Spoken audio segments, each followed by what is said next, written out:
But for the sake of curiosity, let's assume all heads of states and presidents get with the program. What are the changes that must then happen after the birth of the United States of Africa?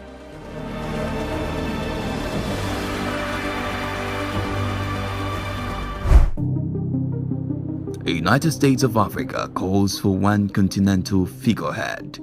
All the 54 presidents would resign, and there would only be one leader ruling the entire federation. We are not sure how this leader would be elected though.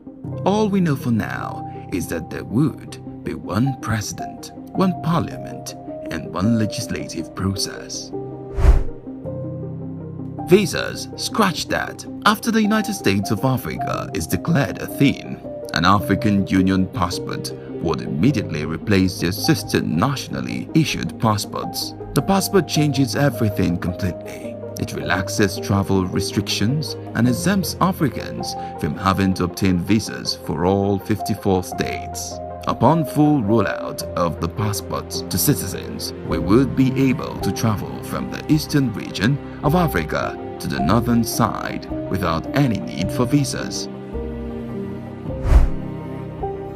At the moment in Africa, there are more than 50 different currencies.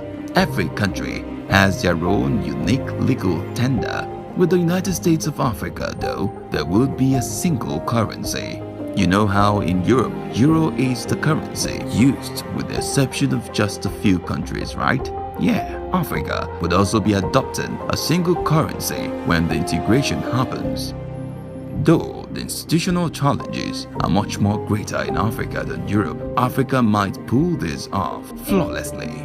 The successful implementation of one currency would ease the cost of business and decrease trading barriers. Continental Army.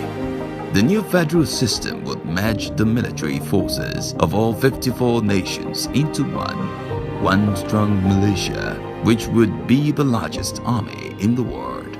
All of this alongside other necessary changes like a new flag and a new national anthem would mark the beginning of this new federation. While countries like Ghana and Senegal still nurse the dream of this amalgamation, other African countries are moving past that ambition.